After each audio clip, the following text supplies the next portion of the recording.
Cet homme est né en 1809. En 1816, à 7 ans, forcé à travailler parce qu'on est en train d'expulser sa famille. En 1818, il perd sa mère. En 1828, il perd sa sœur. En 1831, il lance son premier business et il fait faillite. En 1832, il se présente aux élections législatives. Il perd. En 1833, il emprunte de nouveau de l'argent pour créer un business qu'il lance et qui fait faillite encore. En 1835, il rencontre une femme merveilleuse, il tombe amoureux d'elle, il se fiance et elle meurt.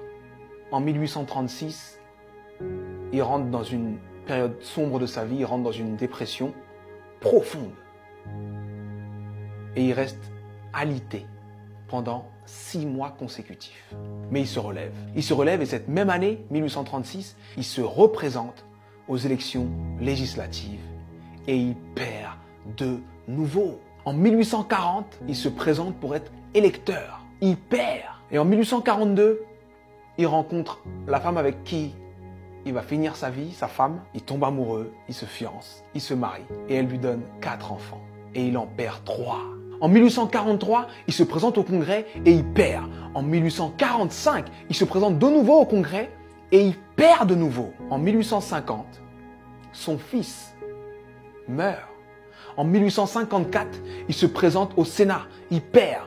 En 1956, il se présente pour être vice-président. Il n'a même pas 100 voix. En 1958, il se présente de nouveau au Sénat et il perd de nouveau. Et en 1960, Abraham Lincoln est élu président des États-Unis d'Amérique.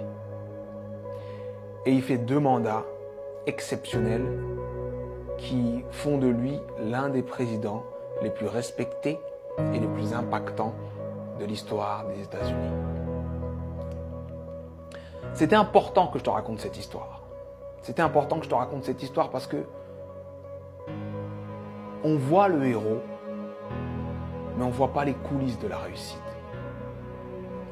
Il faut que tu acceptes les coulisses de ta réussite.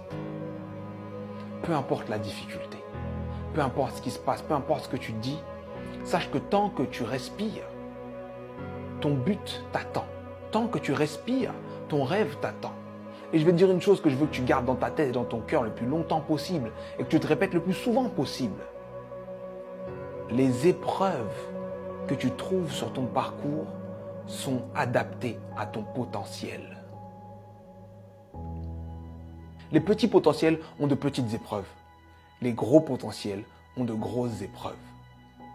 On peut tous, dans nos vies, prendre des feuilles, noter les dates des moments les moins drôles de nos vies, les moments les plus difficiles de nos vies, et faire une liste comme celle que je viens de faire pour Abraham Lincoln. Mais sincèrement, je pense que Abraham Lincoln faisait l'inverse. Pour avancer dans les coulisses de la réussite, pour avancer face à toutes ces épreuves, il faut se focaliser sur ce qu'il y a de bon, de positif et ce qui nous donne envie d'avancer. Donc, je sais que ça peut être dur d'être au cœur de la tourmente, ça peut être dur de perdre des gens, de faire face à l'échec encore et encore et encore. Mais concentre-toi sur ce que tu es en train d'essayer d'accomplir et accomplis-le. Et je peux te garantir que parce que tu es passé par là, tu as changé l'ampleur, le sens et le goût de ta réussite. Alors traverse ces épreuves. Elles sont adaptées à ton potentiel, elles sont là pour te faire grandir. C'était Sudei, j'espère que cette vidéo t'a plu et si elle t'a plu, partage-la. Merci.